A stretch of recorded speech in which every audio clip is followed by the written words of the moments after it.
죄에서 자유를 얻게 하며 찬양합니다.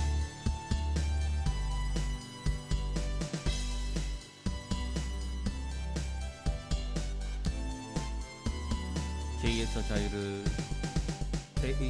자유를 얻게 하며 보혈의 능력 주의 보혈 시험을 이기는 승리되니 참 놀라운 능력이로다.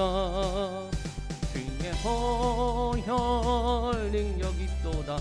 주의 피 믿어 주의 보혈 그 어린 양의 매우 귀중한 피로다.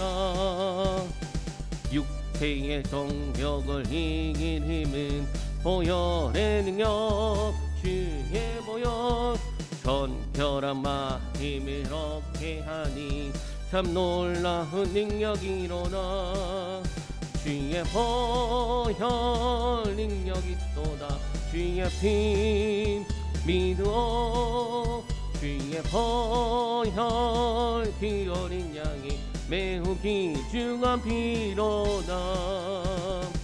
눈보다 더 희게 밝히는 것 보혈의 능력 주의 보혈 정한 모든 것 밝히시니 참 놀라운 능력이로다.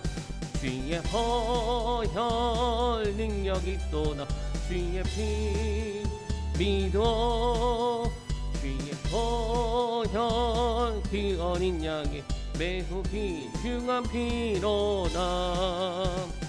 그 주의 복음을 전할 제목 보혈의 능력 주의 보혈 날마다 나에게 찬송 주니 참 놀라운 능력이로다.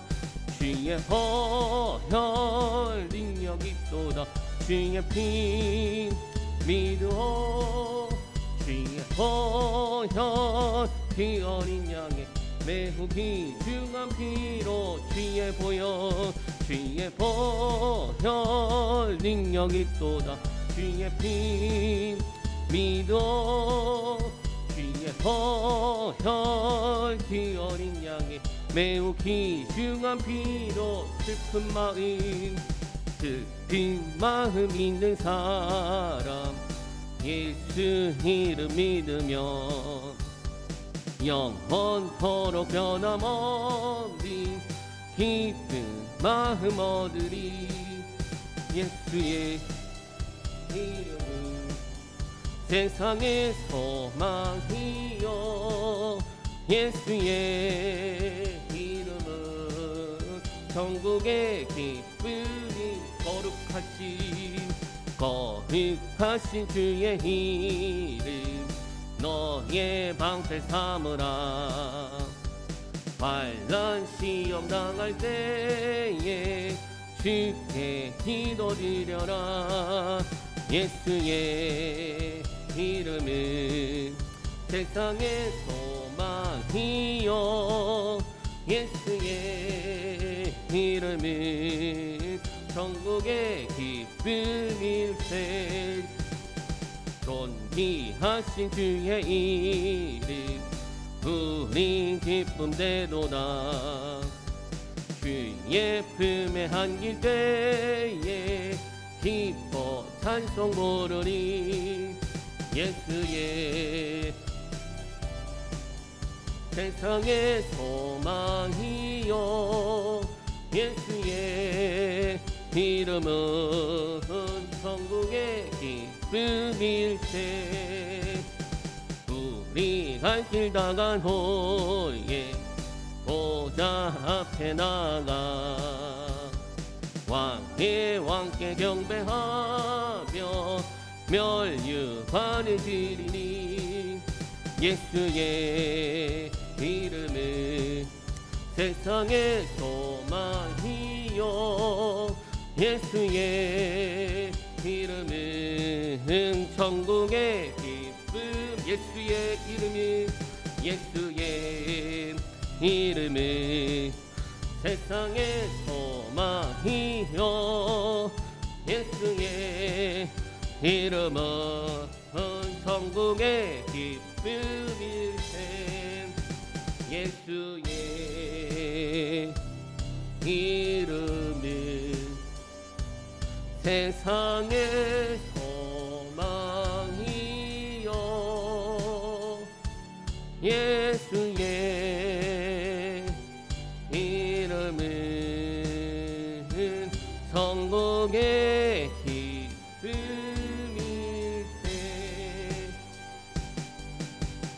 나는 하나님 예배하는 예배자입니다.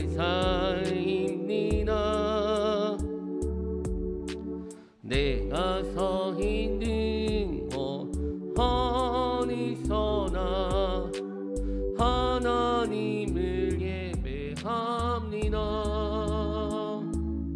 내 영혼 거룩한 은혜를 향하여 내 마음 완전한 하나님 향하여 이곳에서 바로 이 시간 하나님을 예배합니.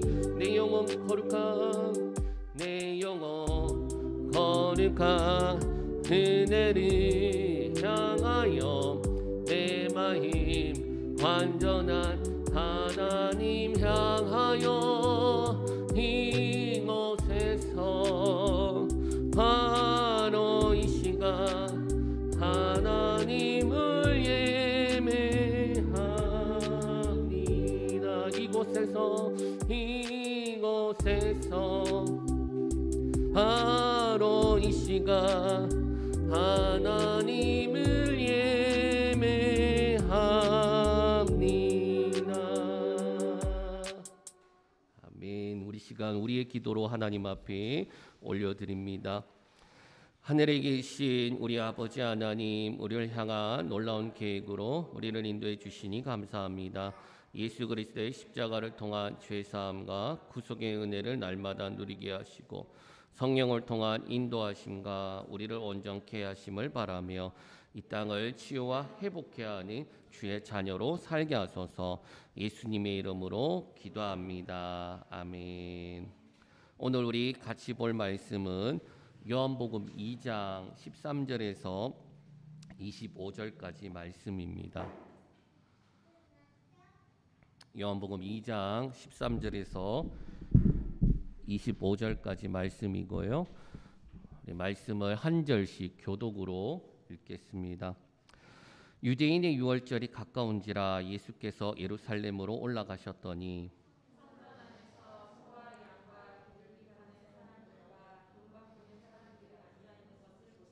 노끈으로 채찍을 만드사 양이나 소를 다 성전에서 내쫓으시고 돈 바꾸는 사람들의 돈을 쏟으시며 상을 엎으시고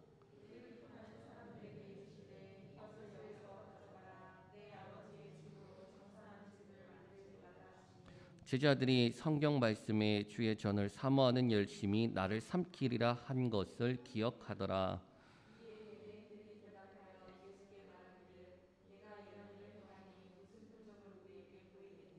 예수께서 대답하여 이르시되 너희가 이 성전을 헐라 내가 사흘 동안에 일으키리라.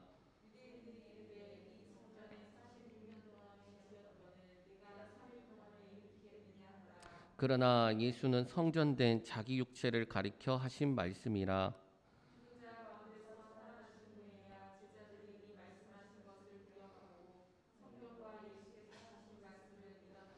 유월절에 예수께서 예루살렘에 계시니 많은 사람이 그의 행하시는 표적을 보고 그의 이름을 믿었으나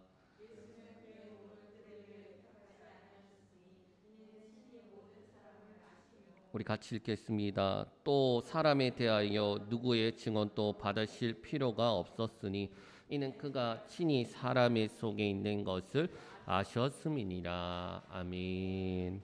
한 주 잘 보내셨습니까? 네, 한 주가 참 빠르게 지나가는 것 같아요. 저는 지난주에 우리 집사님들하고 이사를 이렇게 하면서 그 전주부터 계속 정리도 하고 버릴 것도 버리고 박스도 싸고 했는데 시간이 그렇게 빨리 가더라고요. 그리고 난 다음에 이사를 하고 그래도 이게 너무 많은데 또는 어떤 거는 어떻게 해야 될지 잘 모르겠는데 그런 것들이 많은데 우리 또 윤 집사님하고 오 집사님이 빠르게 잘 이렇게 해주셔갖고 결정하는데 전 좀 편했어요. 또 이사를 하는데 어려움이 덜하였습니다. 그리고 난 다음에 이제 와서 이제 지금 아주 날 것이에요. 아직도 이렇게 공사가 진행돼야 될 것들이 여기에 이제 블라인드가 달리고 그다음 옆에는 시트지 업체에 이제 맡겨갖고 이제 뭐 디자인이랑 그런 거 했고 뭐 그런 것들이 있고 의자도 병점 수종교회 김현석 목사님이 그 교회에서 100만 원을 헌금해 주셨어요. 사실 그 교회가 최근에 침수가 된 교회예요. 지하의 작은 교회인데 위에서 수도관이 터지는 바람에 침수가 된 교회고 어려운 상황 가운데 하나님께서 도와주셔서 보상 문제나 이런 부분들이 잘 원활하게 해결되어져 가고 있고 또 이렇게 많은 분들이 이렇게 도와주셨다라고 하면서 이제 이사를 가야 되는데 근데 저희 교회가 생각이 나더라는 거예요. 그래서 100만 원을 미리 떼놓고 그러게 이제 가지고 있다가 저한테 연락을 하려고 하는데 저희 이제 마침 목회 코칭에서 이제 저희가 이사를 합니다. 그리고 이러저러합니다 했더니 그 돈이구나라고 해서 그분 또 어려운 가운데 사실 심어 주셨어요. 그래서 의자가 이제 다음 주 중에 이렇게 들어오게 되고 참 그런 모습들을 보면서 참 감사하다. 뭐 하나 내 손으로 하나 할 수 있는 게 하나도 없구나. 또 한 사람 한 사람이 모여서 만들어지는 거고 그 위에 하나님의 돕는 손이 있는 거구나. 그런 생각이 참 들었습니다.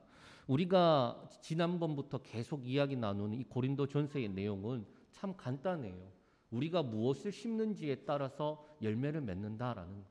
육적인 것을 심으면 육체의 열매를 맺고 영적인 것을 심으면 영의 열매를 맺습니다. 그런데 우리가 그리스도인으로 이 땅에서 성숙하게 살아간다는 것은 이 육체의 모든 것들을 끌어다가 영적인 일에 쓰임 받도록 하는 삶이에요.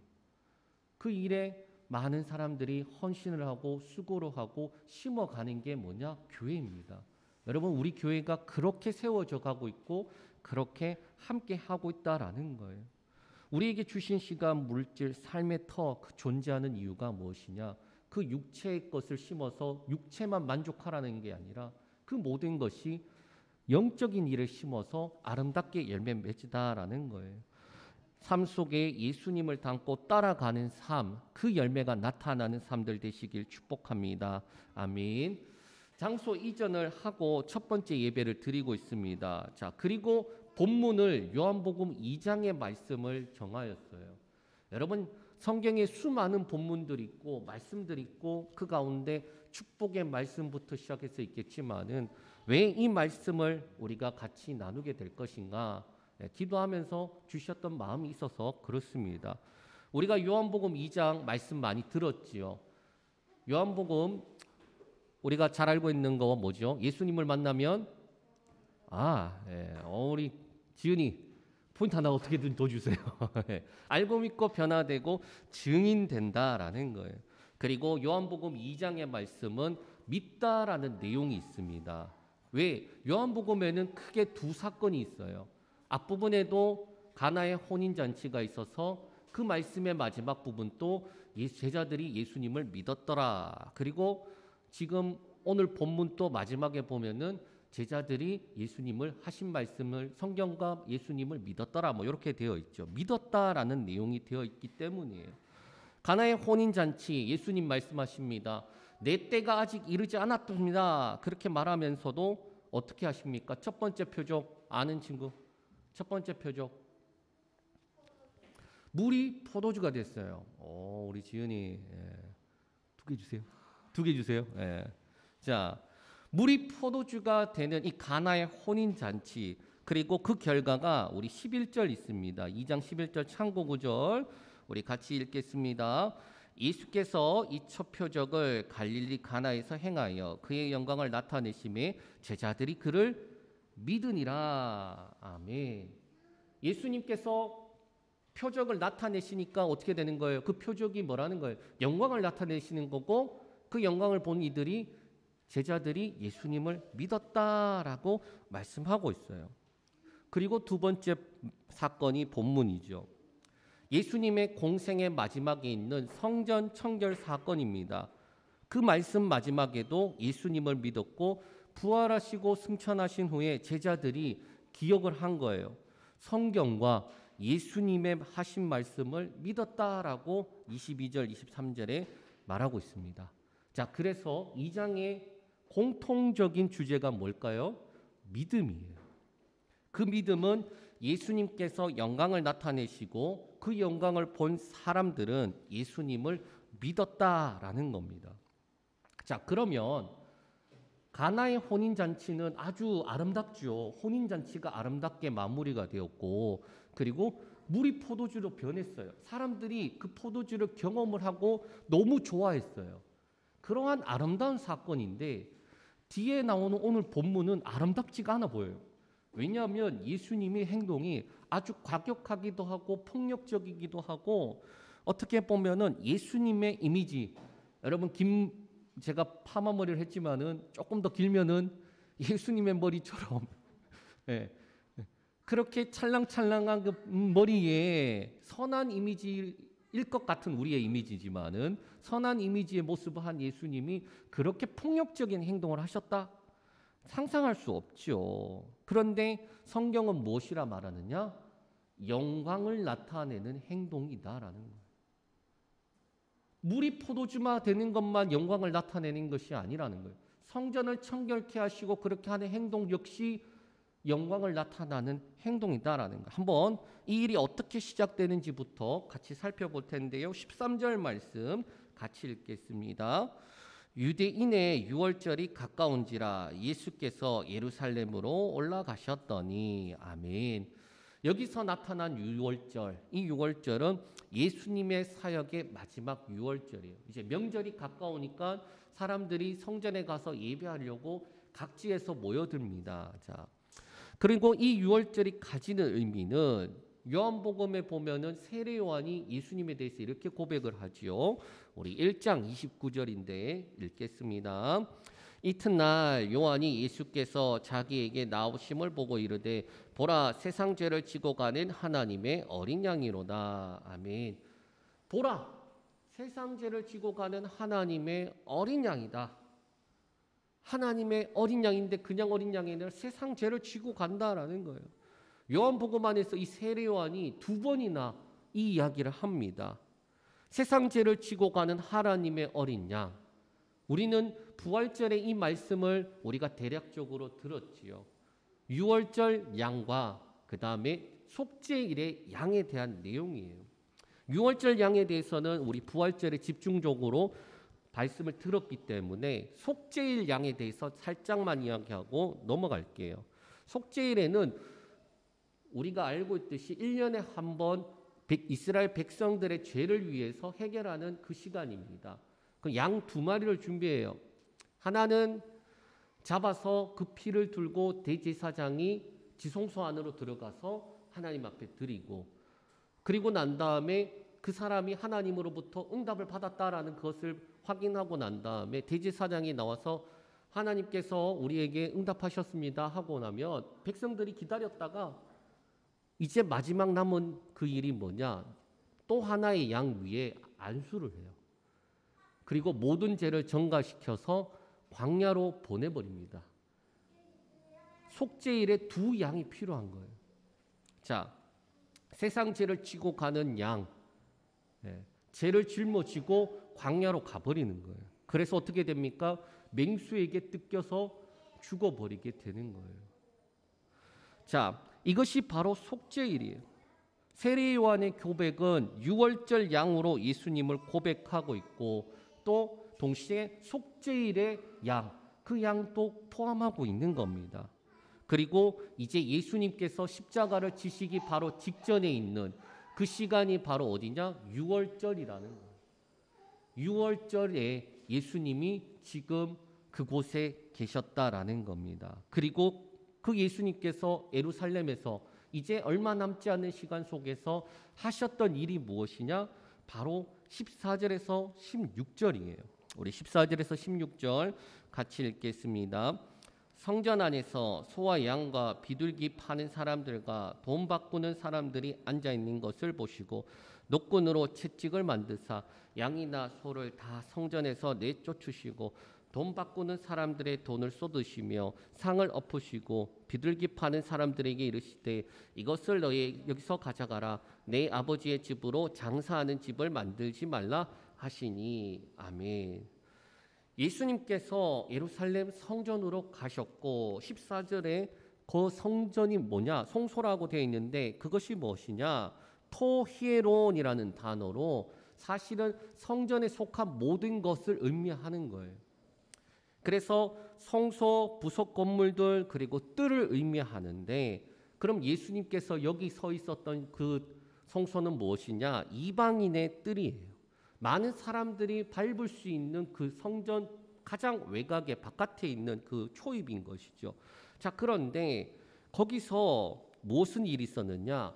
예수님이 소와 양과 비둘기 파는 사람들과 돈 바꾸는 사람들이 앉아 있는 것을 보셨다라고 말씀하고 있어요.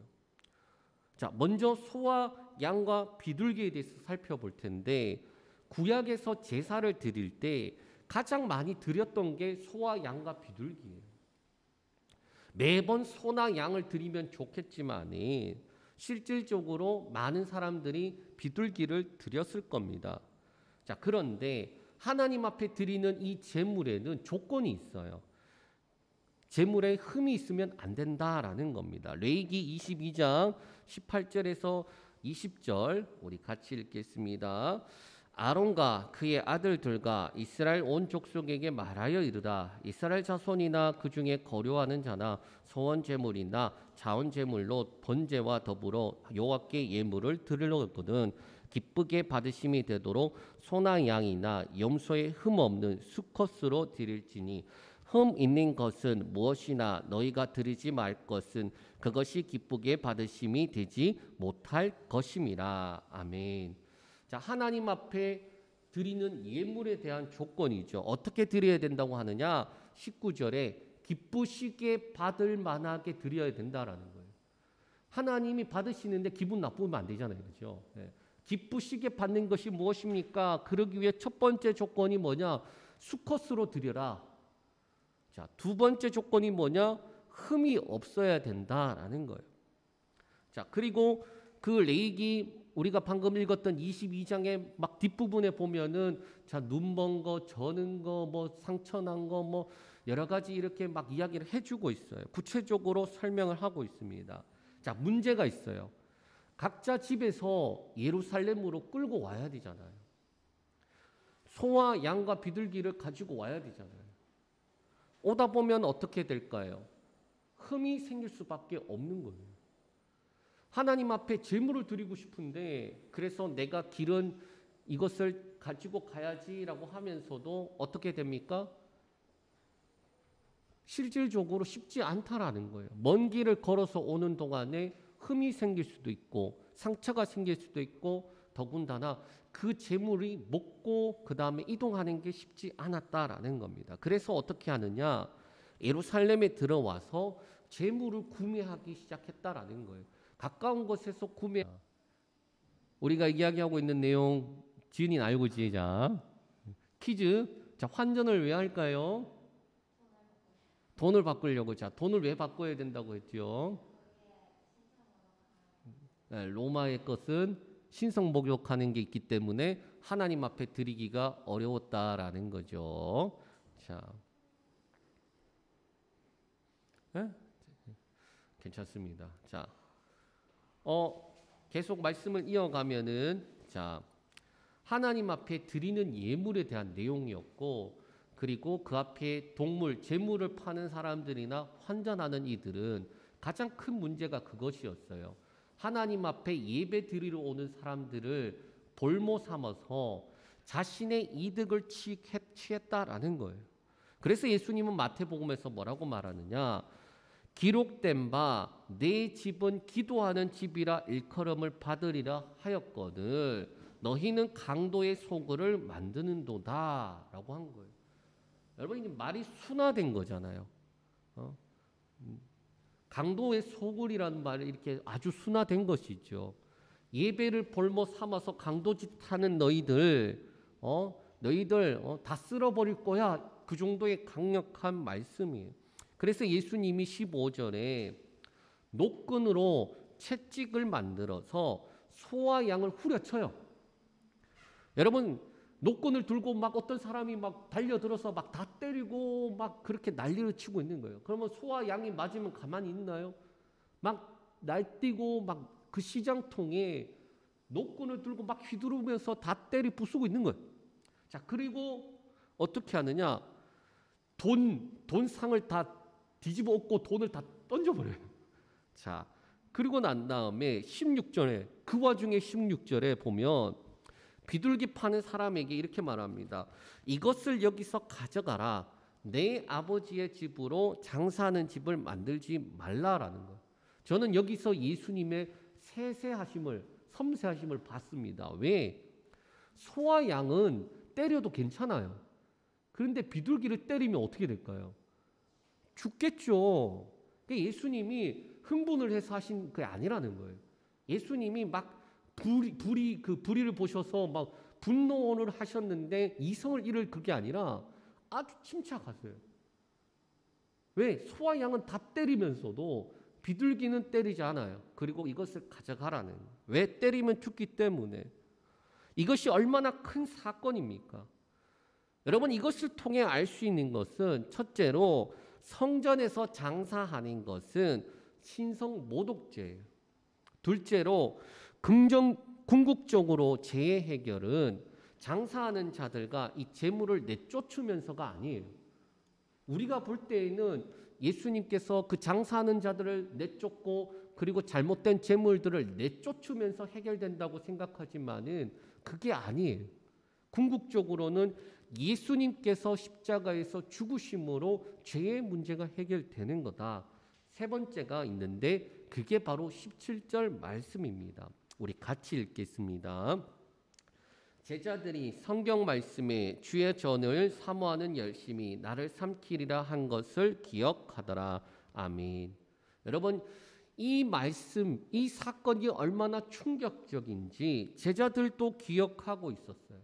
근데 예수님의 행동에 대해서 이해를 못했을 겁니다. 그런데 성령이 임하고 깨닫게 하심으로 예수님의 하신 그 행동이 말씀을 이루기 위해서 행동이구나. 그 말씀이 무엇이다? 주의 전을 사모하는 열심이 나를 삼키리라. 자, 그래서 세 번째는 뭐냐?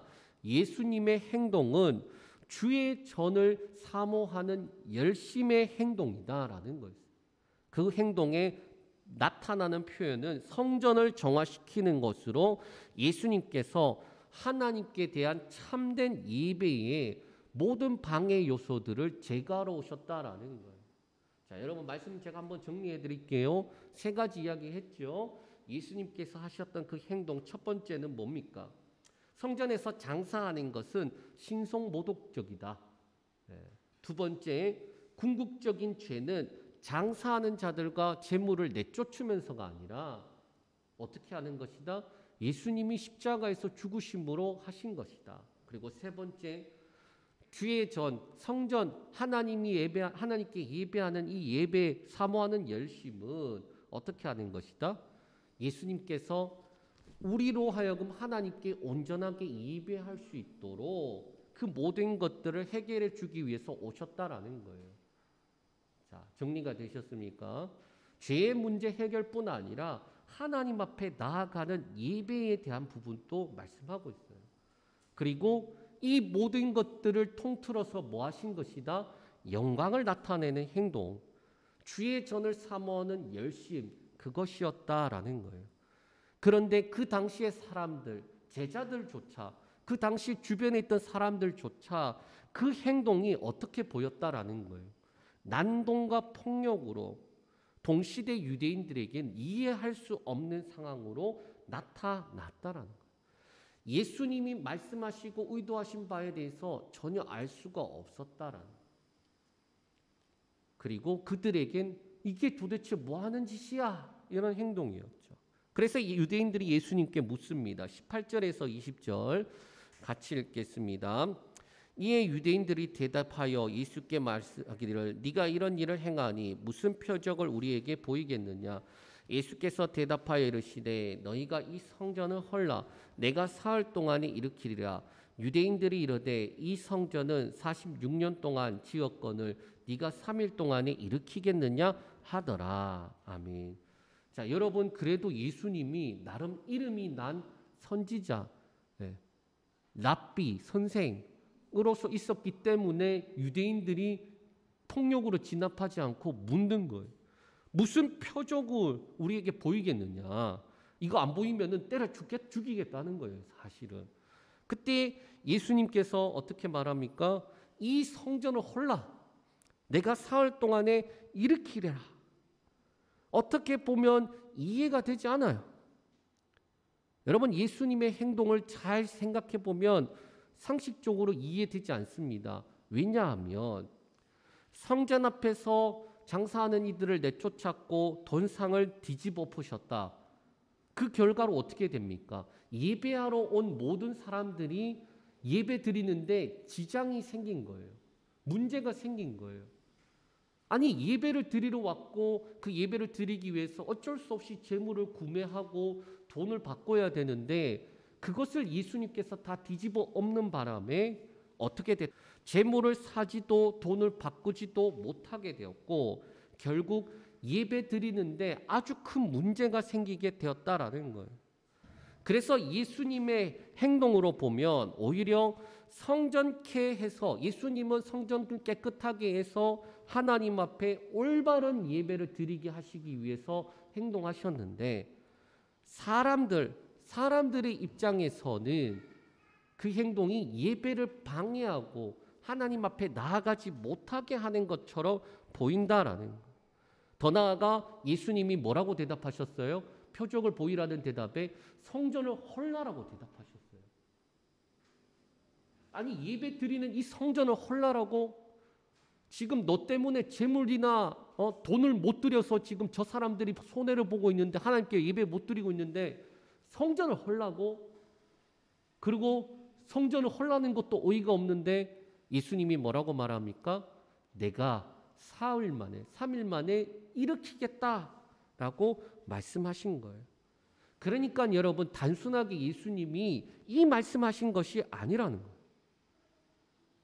하나님께 온전하게 예배할 온전한 예물, 하나님께 온전하게 예배할 성전을 예수님께서 헐어버리고, 어떻게 헐어야 할 옛것은 헐어버리고 세워야 할 새 것을 세우는, 그래서 그 방법을 어떻게 하셨느냐?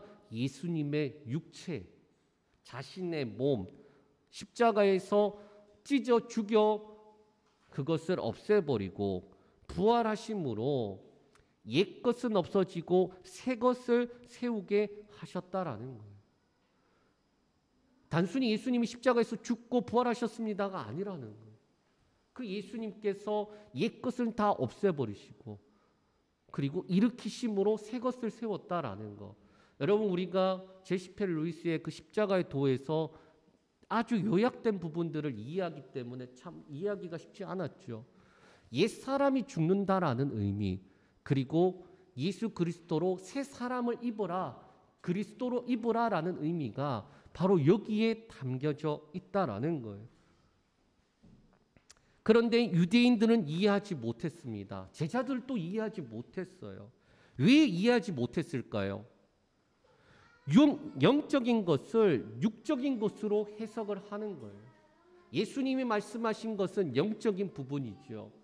그런데 그들은 현재의 성전을 보면서 이야기한 육적인 부분으로 해석했기 때문입니다. 그래서 유대인들이 이렇게 말하지요. 이 성전은 46년 동안 지었거늘 네가 3일 만에 일으키겠느냐? 말도 안 되는 소리 하지 말라는 거예요. 46년이나 지었는데 3일 만에 어떻게 짓는다고? 부수는 것도 3일도 안 돼. 한참 몇 년이나 걸릴 텐데 어떻게 그렇게 하냐? 자, 그런데 요한복음에서 이 말씀 다음에 유대인들이 어떻게 했다, 예수님이 어떻게 했다 구체적으로 설명하지 않고 해설을 첨부합니다. 그리고 제자들이 예수님의 말씀을 기억했다라고 말씀하고 있어요. 우리 21절에서 22절 같이 읽겠습니다. 그러나 예수는 성전된 자기 육체를 가리켜 말씀하신 것이라. 죽은 자 가운데서 살아나신 후에야 제자들이 이 말씀하신 것을 기억하고 성경과 예수께서 하신 말씀을 믿었더라. 아멘. 자, 21절 해설이에요. 자기 육체를 가리켜 하신 말씀이다. 요거 해설. 자, 그리고 난 다음에 뭐라고 말합니까? 22절. 제자들이 말씀이 성취되고 난 다음 그것을 보고 경험하고 나니까 뭐라고 말하는 거예요? 성경과 예수님의 말씀을 믿었다라는 겁니다. 여러분, 믿음은 어떻게 해서 가질 수 있다라고 했습니까? 우리가 예수님을 만나면 알고 믿는다라고 했는데 그 예수님을 만나야 돼요. 말씀과 먼저 만난 사람들의 증거죠. 자, 그런데 그 예수님을 만나는데 우리가 알게 되는 건 그 예수님이 누구신지 알게 되고 우리가 어떠한 처지에 있는지 알게 되고 우리가 죄인이라는 걸 알게 되어야지 믿을 수 있어요. 그 예수님을 믿었다라고 기록하고 있어요. 예수님은 표적에 대해 예언하셨고 그리고 그 말씀하신 것으로 그친 게 아니라 성취하셨습니다. 그게 무엇입니까? 십자가와 부활이에요. 이게 뭡니까? 영광을 나타내신 것이다 라는 겁니다. 그러므로 예수님의 영광을 나타내심으로 인해 그 영광을 본 이들은 예수님을 믿었다라고 말씀하고 있습니다. 우리 23절에서 25절 같이 이어서 말씀을 읽겠습니다.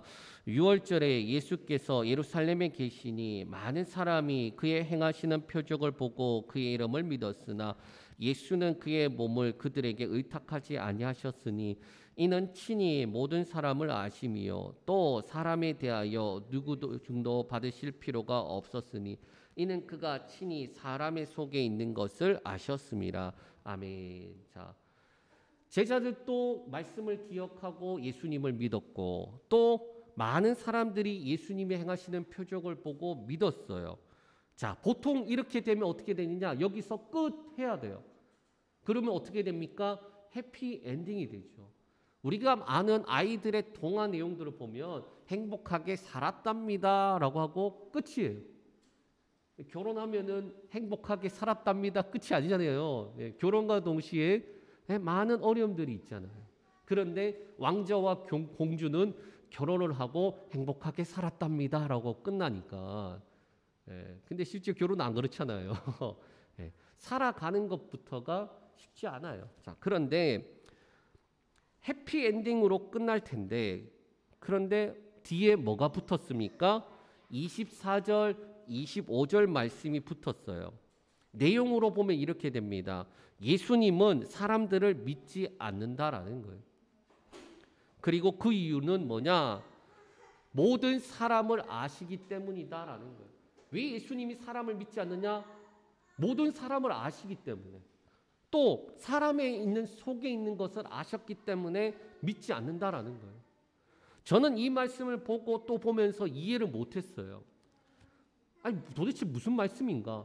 지금 예수님의 영광을 보면서 많은 사람들이 예수님을 믿고 있는데 우리도 믿는데 그런데 예수님은 실제로 우리를 믿지 않는데요.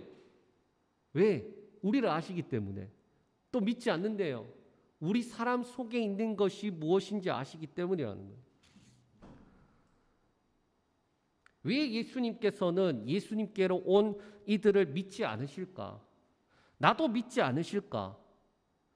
여러분은 어떠실 것 같아요? 예수님이 여러분을 믿는다라고 생각하십니까? 여기서 답을 못 주겠어요, 저도. 그런데 자, 교회를 이전하면서 이 첫 번째 예배의 첫 번째 설교입니다. 이게 제가 참 이사를 하거나 뭐 이런 부분들에 있어서 목적과 의미를 중요하게 생각하는 사람 중에 한 사람이에요. 왜 중요하냐? 그것은 자신의 목적과 의미가 무엇이 되냐면 고백과 연결이 된다고 생각하기 때문이에요. 고백이 행동으로 나타나는 게 뭐냐? 목적과 의미인 거예요. 그런데 많은 본문 중에서 이 본문을 선택하여 함께 말씀을 나누려고 했을까요? 개척을 하면서 주셨던 말씀이 빌립보서 2장 13절 말씀입니다. 너희 안에서 행하시는 이는 하나님이시니 자기의 기쁘신 뜻을 위하여 너희에게 소원을 두고 행하게 하시나니. 이 말씀이 저를 경주에서 수원으로 그리고 그것도 강교로 이끌어 왔어요. 나는 잘 모르겠지만 일을 행하시는 분이 하나님이고 그 하나님이 기쁘신 뜻을 가지고 내 안에 소원을 두고 행하게 하신다라는 거예요. 그렇게 3년을 해왔습니다. 그러면서 너무나 감사하고 저는 주어져 있는 어려움들도 있지만은 앞으로도 주어져 있는 어려움들이나 그리고 그 모든 일들 속에 버팀목 같은 말씀이에요. 내 안에서 행하시는 분 하나님, 기쁘신 뜻을 두고 나로 날마다 소원을 가지게 하시고 걸어가게 하시는 하나님. 그리고 이제 이전을 하면서 기도와 질문들은 뭐냐? 하나님, 교회는 무엇입니까? 하나님, 교회는 뭔가요? 어떤 교회가 건강한 교회입니까?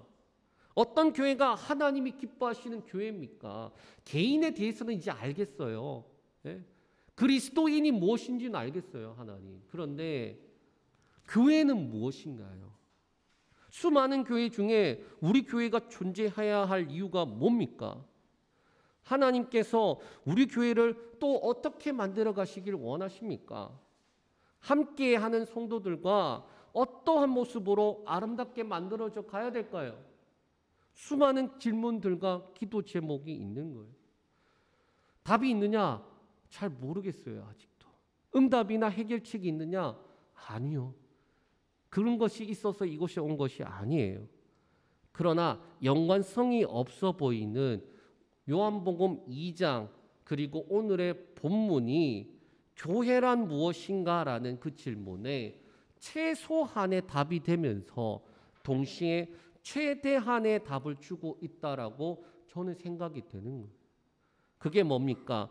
첫 번째, 교회는 예수 그리스도의 영광이 나타나야 합니다. 예수 그리스도의 영광이 무엇인가요? 우리가 이전의 말씀을 통해서 배우고 들었던 것을 기억해 보면 아까도 말했듯이 예수님이 사람들을 만났어요.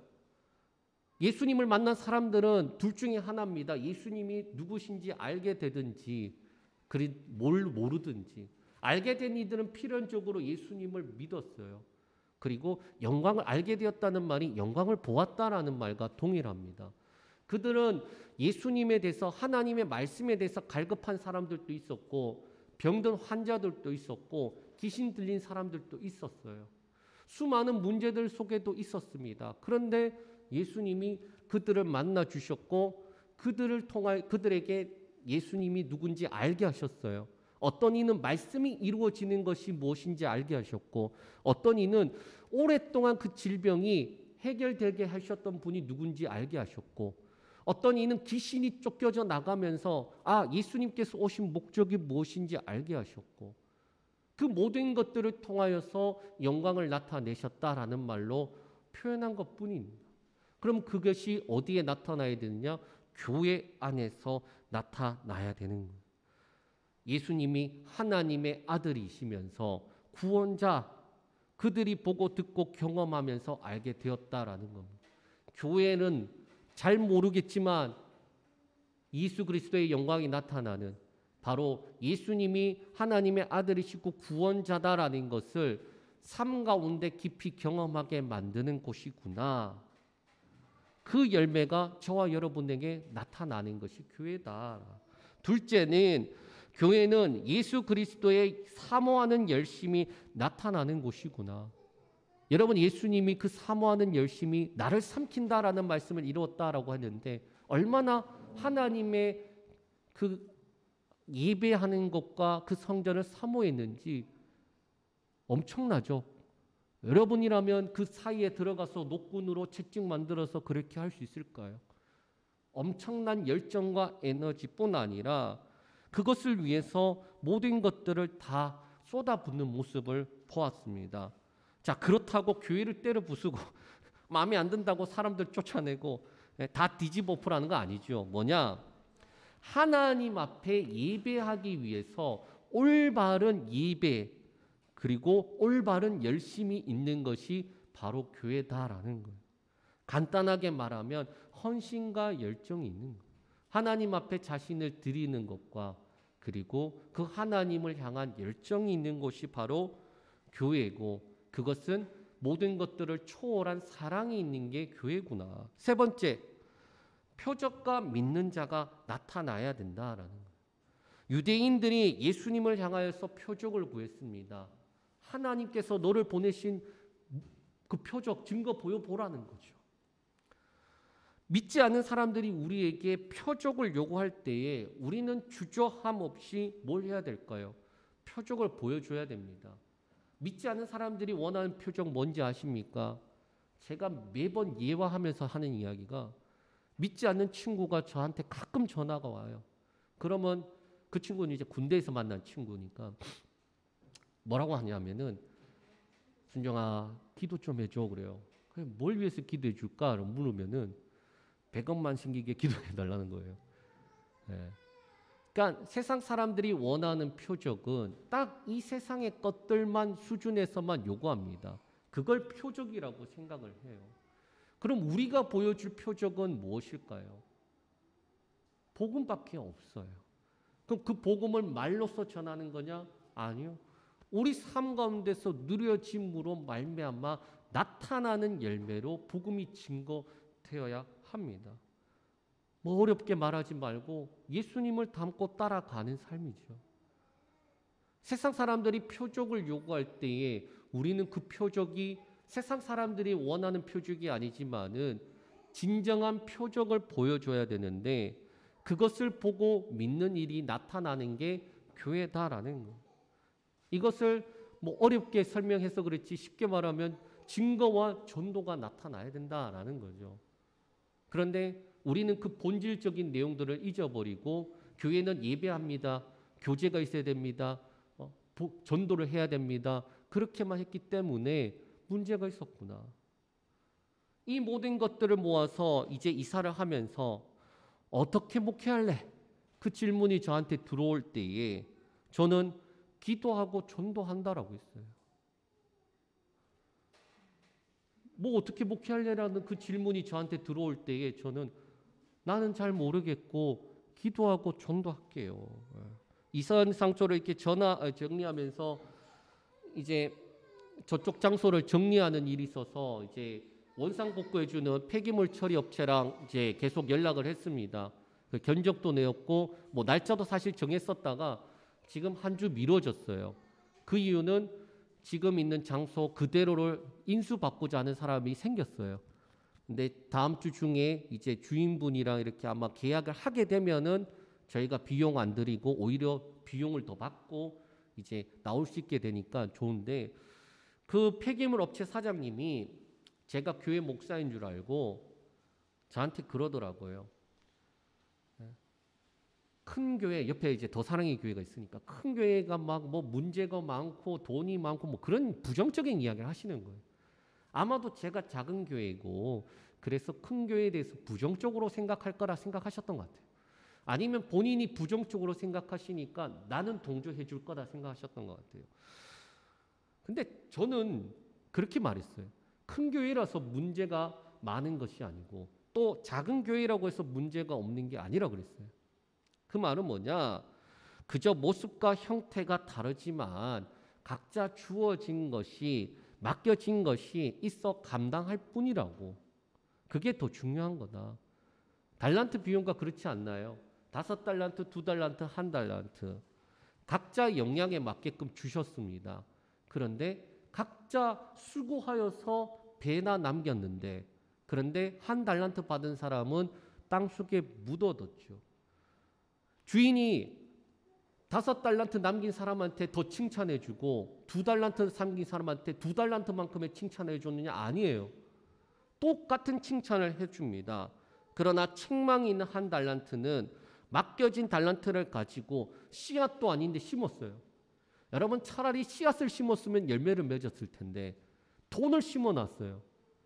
좀 요즘 제가 이런 이야기 그런데 존버가 이긴다고 뭐 어떤 사람이 뉴스에서 그런 이야기 하는 거 보고 깜짝 놀랐는데 차라리 그런 데다 묻어뒀으면은 그래서 뭐라고 말합니까? 그랬으면 네가 이자라도 받게 그렇게 묻어뒀어야지라고 성경에도 말하고 있잖아요. 자, 그런데 주인에 대해서 알지도 못했어요. 주인이 어떤 분인지 알지도 못해. 자, 그 결과가 책망과 함께 내게서 떠나가라라는 거예요. 시대마다 새로운 형태와 모습으로 교회가 세워집니다.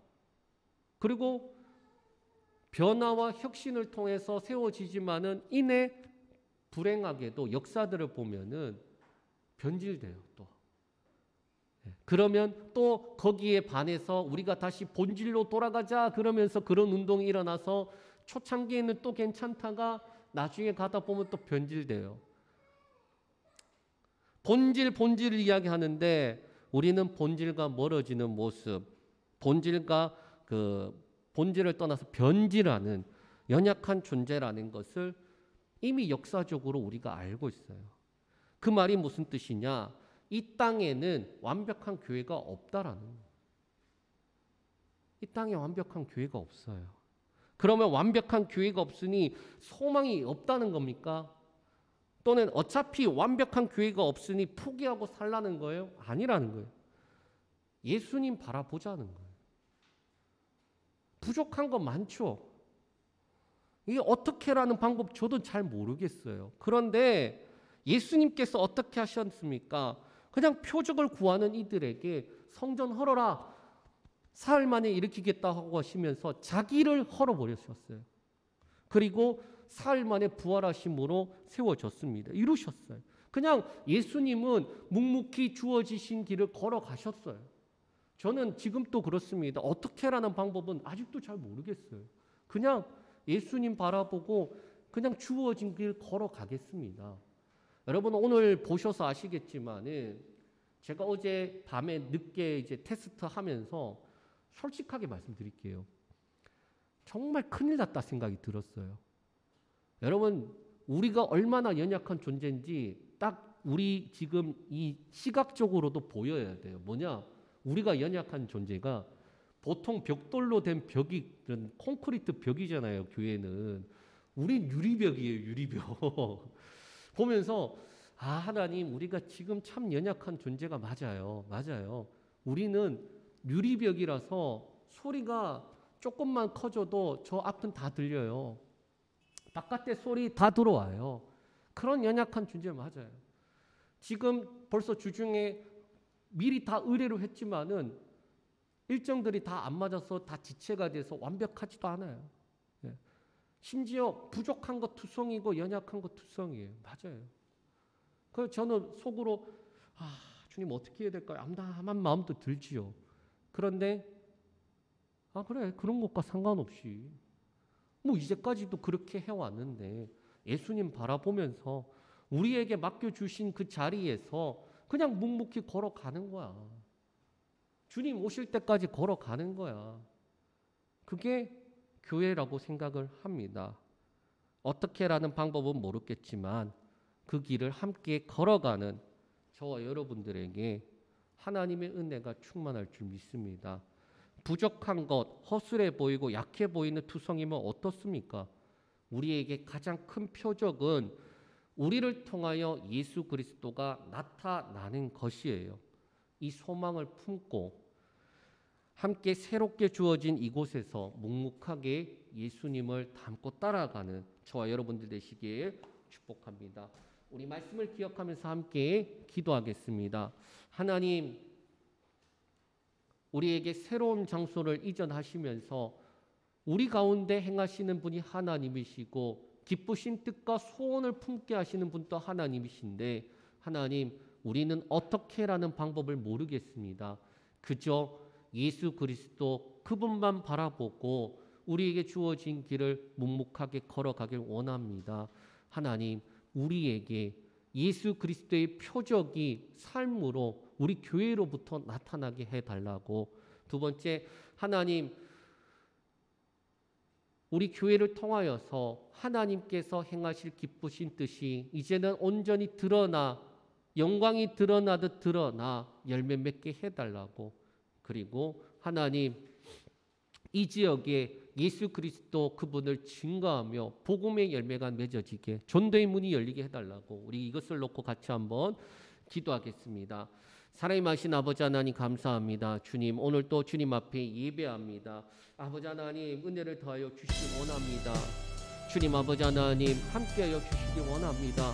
우리가 어떻게라는 것은 다 알지 못하지만, 그러나 예수님께서 표적을 보이라는 그 유대인들의 말 앞에 이 성전을 헐라 내가 살만이 일으키겠다라고 말씀하신 그 예수님의 그 삶으로 보여주시며 결국엔 그 말씀을 이루신 그 예수님을 바라봅니다. 무너져야 할 옛것은 무너지고 세워져야 할 새 것은 세워지는 그 은혜를 경험하게 하여 주시고, 아버지 하나님, 우리가 예수 그리스도로 말미암아 예수 그리스도의 열매가 드러나는 그 표적이 나타나는 그 영광이 나타나는 삶이 되게 하여 주시옵소서. 우리 교회가 주님 그러한 교회가 되길 원합니다. 주님, 우리 교회가 연약하고 부족하고 허술하면 어떻습니까? 예수 그리스도가 살아있는 교회가 되길 원합니다. 예수 그리스도가 나타나는 교회 되길 원합니다. 주님 아버지 하나님, 은혜를 더하여 주시옵소서. 함께하는 우리 사랑하는 성도들, 아버지 하나님, 정말 주님 아버지 하나님, 믿음의 열정과 헌신으로 교회를 함께 세워가고 있는데, 아버지 하나님, 이들에게 예수님의 그 사모하는 열심이 임하게 하여 주시고, 주님 아버지 하나님, 그래서 우리 교회가 건강한 교회로, 예수님을 나타내는 교회로, 복음의 능력이 살아있는 교회로 드러나시는 귀한 교회 되게 하여 주시옵소서. 우리 사랑하는 아이들이 있습니다. 주님, 이들이 주의 말씀을 따라서 건강하게 세워지게 하여 주시고 이 땅을 변화시키는 위대한 인물들 되게 하여 주시옵소서.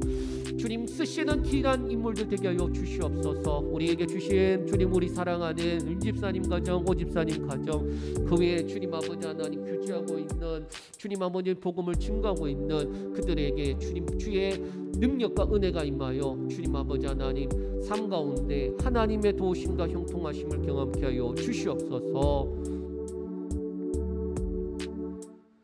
하나님 감사합니다. 주님 앞에 예배하며 다시금 우리를 부르신 목적에 대해서, 그리고 우리에게 새로운 장소를 주시며 세워가시는 그 하나님의 의미에 대해서 함께 말씀을 따라 나눠갑니다.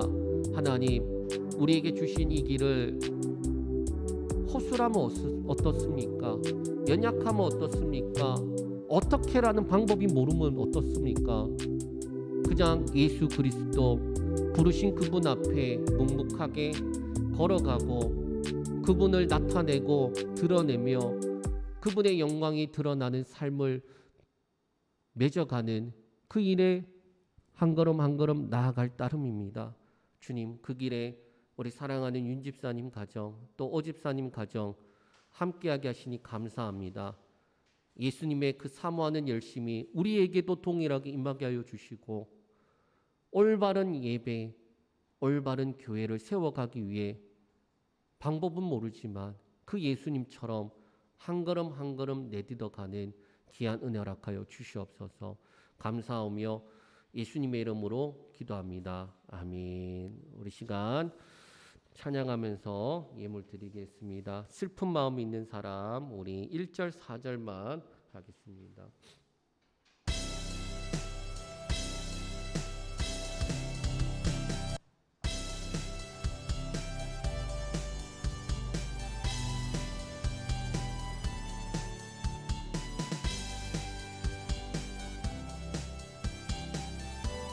슬픈 마음 있는 사람,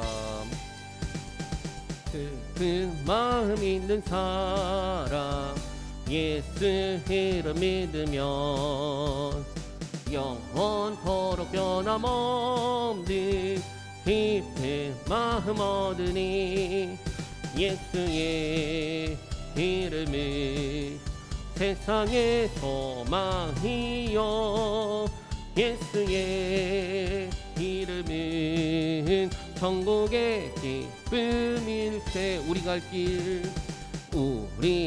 길 다간도에 보좌 앞에 나가 왕의 왕께 경배하며 멸류관을 드리니 예수의 이름은 세상의 소망이요 예수의 이름은 천국의 기쁨일세.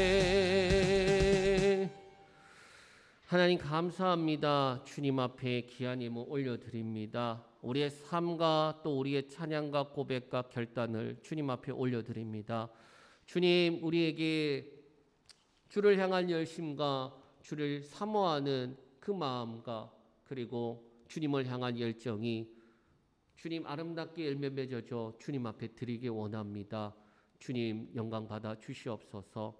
주님 앞에 드려지는 주일과 감사와 11조와 그 위의 모든 예물을 주님 받아주시되 그 위에 하나님께서 약속하신 대로 물질의 복과 형통케 하시는 복과 그리고 삶 가운데 하나님이 도움이 되시는 복, 이른 비와 늦은 비를 때려 따라 주시는 복을 누리게 하여 주시옵소서. 내가 주 예수 그리스도의 이름으로 명하노니 더럽고 추한 어둠의 권세들은 예수의 이름으로 명하노니 떠나갈지어다.